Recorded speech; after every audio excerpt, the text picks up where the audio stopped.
Wejishona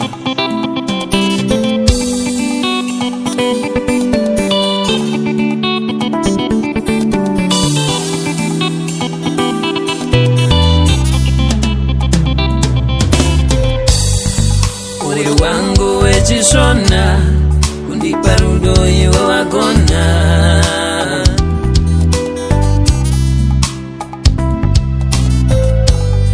unondivhenekera sezuva uchinyemwerera seruva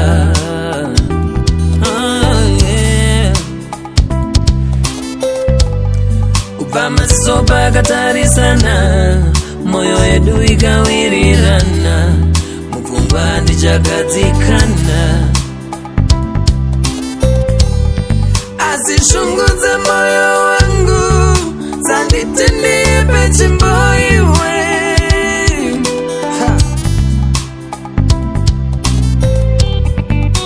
shungu dzemoyo wangu dzanditi ndipe chimboiwe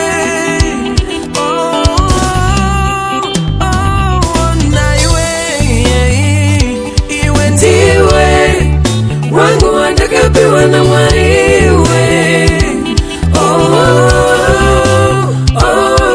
naiwe kana usipo mfano ini andinaini naiwe iwe ndiwe wangu wandakapiwa na Mwariwe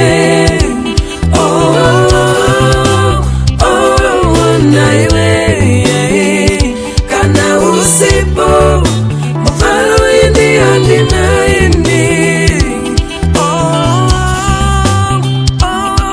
naiwe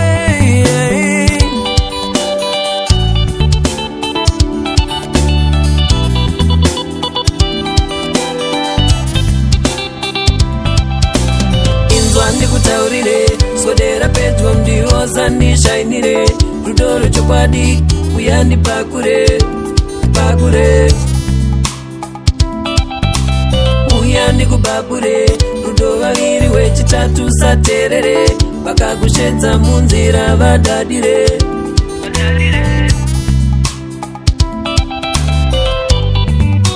shungu dzemoyo wangu dzanditi ndipe chimboiwe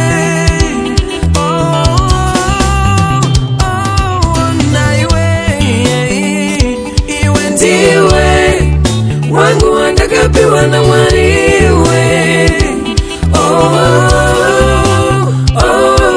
naiwe kana usipo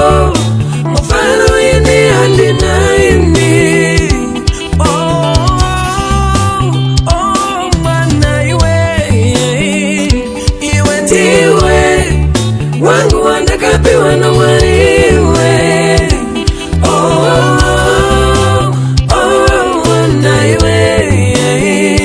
kana usipo mfano ini andinaini ndinokudai weiweiweiwe ndinokudai weiweiweiwe ndinokudai weiweiweiwe ndinokudai weiweiweiwe ndinokudai weiweiweiwe ndinokudai weiweiweiwe ndinokudai weiweiweiwe ndinokudai weiweiwe mwana iwe iwe ndiwe wangu wandakapiwa na Mwariwe naiwe kana usipo mfano ini andina